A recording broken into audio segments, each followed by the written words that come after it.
Morning 11th class students, how are you beta? I hope you will be quite fit and fine at your home. Students, आज हम आपके history के 5th chapter nomadic empire अर्थात यायावर साम्राज्य के कुछ लघु उत्तरीय जो क्वेश्चन हैं, प्रश्न हैं, उनको लर्न करने का प्रयास करेंगे। बेटा फर्स्ट क्वेश्चन है, मार्को पोलो कौन था? बेटा मार्को पोलो अपने समय के एक महान यात्री या खोजी यात्री जिसको आप कह सकते हैं और एक अच्छे इतिहासकार के तौर पर उनको जाना जाता है। प्रसिद्ध वेनिस यात्री यानी यूरोप में स्थित जो इटली में स्थित वेनिस है वहाँ के ये मूल निवासी थे और विश्व के अनेक क्षेत्रों की इन्होंने यात्राएं की थी। ये काफ़ी समय भारत में भी रुके थे।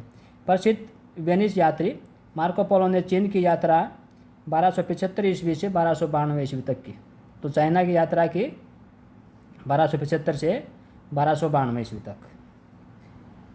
वह कुबलई खां के दरबार में भी रहा और उसने कुबलई खां के शासनकाल के बारे में विस्तार से प्रकाश डाला है।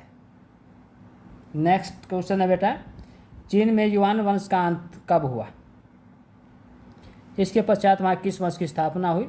तो बेटा चीन में युआन वंश का जो अंत है वो 1368 यानी 1368 ईस्वी में हुआ और उसके बाद जो नया वंश वहाँ पर स्थापित हुआ उस वंश का नाम था मिंग वंश। बेटा नेक्स्ट क्वेश्चन है, इलखानी वंश की स्थापना किसने कब तथा कहाँ की? तो इलखानी वंश की स्थापना बेटा हुलेगु ने 1256 ईस्वी में ईरान में की। किसने? हुलेगु ने। और कब की? 1256 में ईरान में। हुलेगु ने बगदाद पर कब अधिकार किया? उसने किस खलीफा का वध किया? खलीफा क्या होता था बेटा? ये इस्लाम जगत का सर्वोच्च धार्मिक लीडर होता था, नेता होता था, जिसको सभी इस्लामिक जो धर्म को मानने वाले लोग हैं वो उसको अपना धार्मिक गुरु मानते थे। तो हुलेगु ने बगदाद पर 1258 ईस्वी में अधिकार किया। कब किया बेटा? 1258 में। उसने खलीफा अल मुस्तासिम का वध कर दिया। तो उस समय के जो खलीफा थे अल मुस्तासिम, उनका उन्होंने मर्डर कर दिया। 1260 ईस्वी में मंगोल मिस्र की सेना से क्यों पराजित हुए? मंगोल अपने समय के महान सेनानायक के तौर पर इनको मंगोलों को जाना जाता है। मंगोलों को हारते हुए कम ही सुना होगा आपने, क्योंकि अपनी क्रूरता के लिए और अपनी विजय के लिए प्रसिद्ध रहे हैं मंगोल। फिर भी 1260 में मिस्र से इनको पराजय का मुँह देखना पड़ा।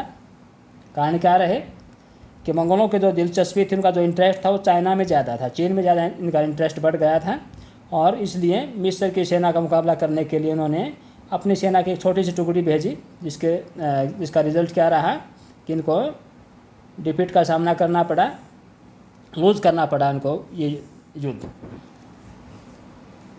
नेक्स्ट क्वेश्चन है बेटे, गजन खां कौन था? उसका शासनकाल क्या था? तो गजन खां इलखानी वंश का एक प्रसिद्ध अथवा फेमस शासक था और उसने 1295 से लेकर 1304 ईस्वी तक राज किया, शासन किया। नेक्स्ट क्वेश्चन है बेटा, रशीदुद्दीन कौन था? तो रशीदुद्दीन कौन था बेटा? ये रशीदुद्दीन गजन खां का वजीर था। वजीर होता है बेटा, मंत्री था ये, इसका गजन खां का।